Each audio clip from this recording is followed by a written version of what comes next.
جس سے ان کے وجود کے خد و خال کافی واضح ہو رہے تھے۔ کلاس روم کے جتنے بھی لڑکے تھے سب کی نظریں تو مس شانزے پر ہی مرکوز ہو چکی تھیں۔ ہر کوئی انہیں دیکھ کر ایک دوسرے کے کان میں کھسر پھسر کر رہا تھا۔ لڑکیاں بھی شرمائی شرمائی نظریں جھکا چکی تھیں۔ وہ ایک ایک اسٹوڈنٹ کو اٹھا کر اس کا تعارف کہہ رہی تھی۔ جب باری ہاشم کی آئی تو وہ فوراً سے کھڑا ہوا اور بس دیدے پھاڑے مس شانزے کو دیکھے جا رہا تھا۔ اسے اپنی جانب یوں دیکھتا دیکھ کر وہ مسکرائیں۔ شانزے کا لب و لہجہ بھی تھوڑا شوخی تھا۔ کہنے لگی کیا ہو گیا؟ ایسے کیوں دیکھ رہے ہو؟ کیا آج سے پہلے ایک خوبصورت ٹیچر نہیں دیکھی؟ ہاشم بھی مسکرا کر فوراً سے آگے بڑھا اور اپنی شرٹ کی جیب سے ایک پھول جو کہ موتیے کا تھا نکال کر مس شانزے کی خدمت میں پیش کیا۔ کہنے لگا ارے مس، جب آپ جیسے اتنی کیوٹ مس پڑھانے کے لیے آئیں گی تو ہوش کہاں ٹھکانے رہتے ہیں۔ میں تو سوچ رہا ہوں کہ آپ کس قدر خوبصورت اور وہ بھی بایولوجی کی ٹیچر بن کر آپ آئی ہیں۔ ہمارے تو وارے نیارے ہو گئے۔ وہ انتہائی لوفرانہ انداز میں شانزے سے بات کر رہا تھا۔ دل ربا تو جل بھن کر رہ چکی تھی۔ نہ جانے کیوں سے یہ بالکل بھی اچھا نہیں لگتا تھا کہ اس کا تایزاد کزن کسی بھی لڑکی یا ٹیچر سے فری ہو۔ حیرت تو اسے شانزے پر ہو رہی تھی۔ آج سے پہلے ہاشم نے جس بھی ٹیچر سے ہنسی مذاق کرنے کی کوشش کی تو اس نے تو کھری کھری سنا دی تھی، جس کے بعد وہ بھی حد میں رہ جاتا۔ وہ اس قدر فری ہوا کہ شانزے سے بات کر رہا تھا اور وہ بھی مسکرا کر اس کی بات کا جواب دے رہی تھی۔ شانزے کی عمر بھی کچھ زیادہ نہ تھی، یہی کوئی 27-28 سال تھی اور ہاشم 19 سال کا تھا۔ خیر وہ واپس اپنی سیٹ پر بیٹھ چکا تھا۔ دلربا اور وہ دونوں بچپن ہی سے ایک ساتھ اسکول میں پڑھتے آئے تھے۔ دونوں رہتے بھی ایک ہی گھر میں تھے۔ اوپر نیچے دونوں کے والدین کا پورشن تھا اور اسی لیے ان کو اپنے بچوں کی کچھ خاص فکر بھی نہیں تھی، کیونکہ جانتے تھے کہ ہاشم اور دلربا جہاں بھی ہوں گے ایک ساتھ ہی ہوں گے۔ ہاشم دلربا کو کچھ ہونے نہیں دے گا اور دلربا اسے کسی طرف بھٹکنے نہیں دے گی۔ جیسے جیسے جوانی کی دہلیز پر دونوں نے قدم رکھا تھا تو ہاشم کا اٹھنا بیٹھنا پہلے اسکول اور پھر کالج کے کچھ اباش لوفر لڑکوں کے ساتھ ہو چکا تھا۔ شروع میں وہ پڑھائی میں کافی اچھا ہوتا تھا، پوزیشن بھی لیتا تھا۔ کبھی دلربا کی فرسٹ پوزیشن آتی اور کبھی ہاشم کی۔ دونوں ہی ایک دوسرے سے چیلنج کیا کرتے تھے۔ جب ہاشم کی فرسٹ پوزیشن آتی تو دلربا کا تو رو رو کر برا حال ہوتا تھا کہ میں ایک نمبر سے اس سے پیچھے کیوں رہ گئی۔ یوں ہی چھوٹی موٹی نوک جھوک کے ساتھ دونوں آگے بڑھتے رہے تھے، مگر جب سے ہاشم نے لوفر لڑکوں کے ساتھ اٹھنا بیٹھنا شروع کیا تھا اور خاص اس وقت جب اس نے جوانی کی دہلیز پر بھی قدم رکھ دیا تھا تو اس کی حرکتیں بھی تھوڑی عجیب سی ہوتی جا رہی تھی۔ دونوں جب صبح کالج کے لیے نکلتے تو راستے پر کوئی بھی حسین لڑکی نظر آتی تو فوراً بائک کی سپیڈ آہستہ کر دیتا۔ دلربا سے کہتا اوئے چھپکلی، دیکھو کتنی کیوٹ لڑکیاں ہیں نا، قسم سے تم ہی بلا وجہ ہر وقت میرے پیچھے چپک کر بیٹھی رہتی ہو۔ تم اپنے بابا سے کہہ کر اپنے لیے کوئی وین کیوں نہیں لگوا لیتی؟ میں اگر اکیلا ہوں تو ایسی نازک جان حسیناؤں کو لفٹ دے دوں، وہ میرے ساتھ بیٹھ کر جائیں، میری کمر پر ہاتھ رکھیں، مجھے اپنے ساتھ بھینچیں اور میں جان بوجھ کر موٹر سائیکل کو بریک لگاؤں اور وہ میرے ساتھ آ کر لگے۔ ہائے ہائے ہائے، میرے تو دل کے تار چھڑ کر رہ جائیں۔ دلربا کو شروع میں تو اس کی باتوں سے غصہ آتا تھا، دل ہی دل میں اس سے محبت جو کر بیٹھی تھی، مگر ابھی تک ان جذبات کو اس کے نام نہیں دیا۔ تو جب بھی وہ کسی لڑکی کا ذکر کرتا تو اسے تایا جان کا نام لے کر ڈرا دیتی، اسے منع کرتی کہ تم شرم کرو، کسی روز یہ ساری لڑکیاں تمہیں مل کر اتنا پیٹیں گی نا کہ تم اپنا چہرہ بھی پہچاننے کے لائق نہیں رہو گے۔ کالج میں بھی وہ دونوں ایک ساتھ ہی بیٹھے تھے، سیکنڈ ایئر کے اسٹوڈنٹس تھے اور دونوں ہی پری میڈیکل پڑھ رہے تھے۔ اس سے پہلے بایولوجی کی کلاس اس کی ایک سر لیا کرتے تھے، مگر کچھ وجوہات کی وجہ سے انہیں کالج چھوڑ کر جانا پڑا اور یہ نئی آنے والی ٹیچر مس شانزے تھی، جو پہلے ہی حسن کا شاہکار تھی اور اوپر سے پڑھانے بھی بایولوجی آئی تھی۔ وہ اس انداز میں مسکرا کر سمجھاتی کہ سمجھ تو اچھے سے اچھا آ رہا تھا، مگر کلاس کے سبھی لڑکیوں کو ٹیچر کے پہننے اوڑھنے سے اعتراض تھا۔ اوپر سے پرنسپل نے بھی پتہ نہیں مس شانزے کو کیا دیکھ کر رکھا تھا اور انہیں رکھ لیا۔ شاید ان کا یہ فگر ہی تھا جو وہ ہر ایک کو دکھاتی پھرتی تھی۔ دلربا کا تو بلا وجہ ہی مس شانزے سے چڑ سی ہونے لگی تھی۔ اگلے روز سے وہ کلاس میں آئی تو آج جو چیپٹر مس شانزے نے پڑھانا تھا وہ ریپروڈکٹیو سسٹم پر تھا، جس میں ڈھکے چھپے الفاظ میں اسے لڑکے اور لڑکی کے بیچ کے ہونے والے تعلقات اور پھر بچہ کیسے پیدا ہوتا ہے اس بارے میں تمام تر معلومات لکھی گئی تھی۔ جیسے ہی مس چانزے نے یہ چیپٹر کھولا تو ان کے چہرے پر تھوڑی بہت بے چینی سی ابھری تھی۔ مسکرا کر انتہائی پروفیشنل انداز میں اپنے بالوں کو پیچھے جھٹک کر مس چانزے کہنے لگی، یہ چیپٹر میں آپ کو فی الحال اسکپ کروا رہی ہوں، اگلے ویک تک۔ سر کہہ رہے ہیں کہ میل بایولوجی ٹیچر آنے والے ہیں، اسی لیے میل ٹیچر میل اسٹوڈنٹس کو پڑھا دیں گے، تب میں یہ چیپٹر فیمیل اسٹوڈنٹس کو پڑھا دوں گی۔ باقی سب تو خاموش ہو چکے تھے اور کلاس میں بیٹھی لڑکیوں کو بھی یہی بہتر لگا تھا، لیکن تبھی فوراً ہاشم اٹھ کر کھڑا ہوا اور کہنے لگا، یہ کیا بات ہوئی ٹیچر؟ اس سے پہلے تو ایسا کبھی نہیں ہوا کہ کسی بھی ٹیچر نے ہمیں چیپٹر اسکپ کروا دیا ہو۔ آپ یہ چیپٹر کیوں نہیں پڑھا رہی ہیں؟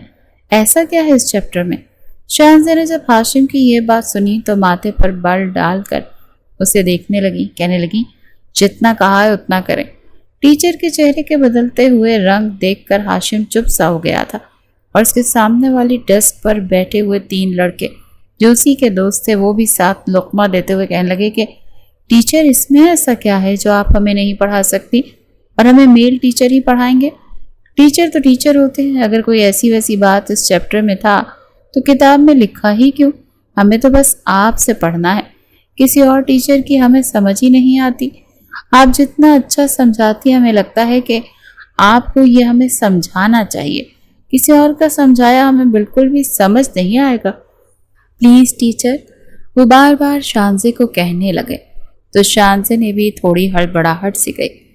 لڑکیوں کے تو چہرے سرخ ہو چکے تھے، اب اتنی بھی وہ بچیاں نہیں رہی تھیں کہ کچھ سمجھ نہ پاتی، مگر پھر بھی مس شاہنزے نے کہا کہ کیپ کوائٹ، مجھے کوئی شور نہیں چاہیے، میں پڑھا دیتی ہوں آپ لوگوں کو یہ چیپٹر۔